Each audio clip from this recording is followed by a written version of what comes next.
दिया है prove that the perpendicular to prove that perpendicular मतलब 90 डिग्री एट द पॉइंट से क्या है points of contact to the tangent to a circle passes through the center। इसको देखो prove करना है, कैसे प्रूव करेंगे।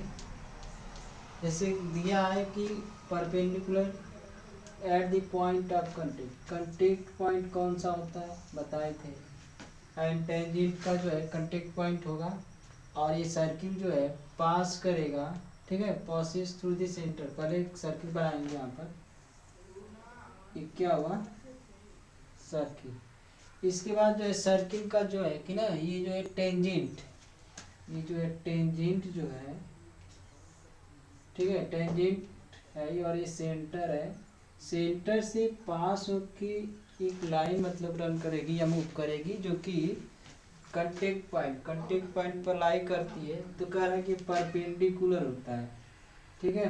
मतलब कहने का मतलब ये है कि कोई लाइन है जो कि सेंटर से ड्रा करेंगे ना, सेंटर से ड्रा करेंगे वो कंटेक्ट पॉइंट कौन होता है, ये है कंटेक्ट पॉइंट से अगर वो रन कर मूव करती है तो कहाँ जा रहा है कि परपेंडिकुलर होगा। क्या होगा परपेंडिकुलर, मतलब इसमें दिया है कि ये परपेंडिकुलर है तो इसका मतलब ये है कि जो लाइन क्या होगा सेंटर से पास होके जाएगी। तो सपोज कर लो कि कोई ए बी क्या है टेंजेंट है, टेंजेंट लाइन है और इसका सेंटर कौन है सी है, और यहाँ मान लो आप डी, ठीक, यहाँ पर डी है तो ये दिया है perpendicular at the contact point, मतलब ये क्या है 90 डिग्री पर है, ठीक है। तो देखो यहाँ पर क्या हो जाएगा, हम लिख सकते हैं लेट, या सपोज दैट लेट कर लो, let A B is tangent line of किसका सर्किल, किसका है सर्किल का, सर्किल का कौन है ए बी टेंजेंट लाइन है, ठीक है।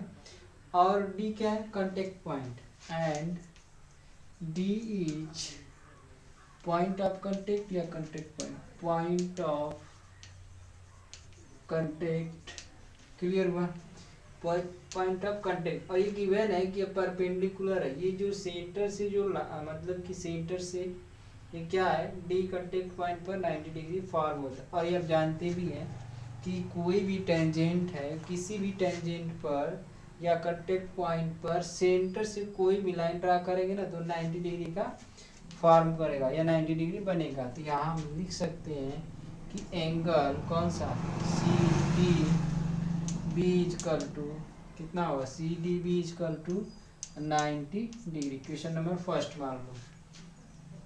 अब यहाँ पर हम एज्यूम करेंगे कोई एक ऐसी लाइन है जो सेंटर से पास नहीं होके जा रही, मतलब मान लीजिए कि कोई एक ऐसी लाइन है जो कि सेंटर से पास होके नहीं जाती है।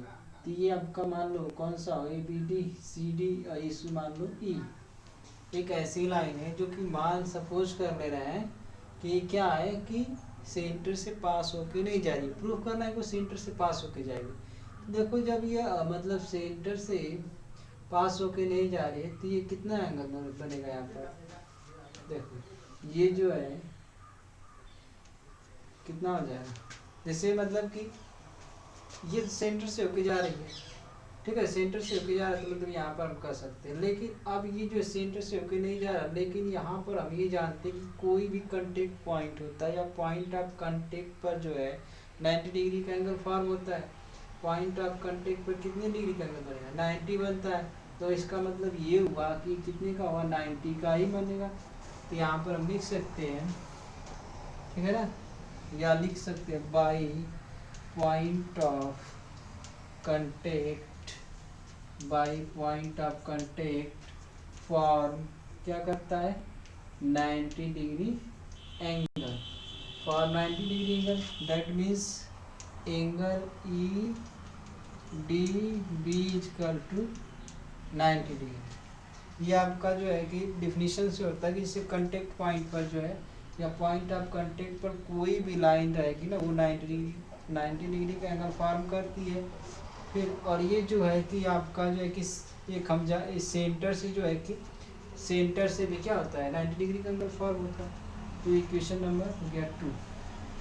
यहाँ कंपेयर कर लेंगे, ये भी 90 राइट साइड 90 डिग्री का है तो लेफ्ट भी क्या होगा 90 होगा। तो बाई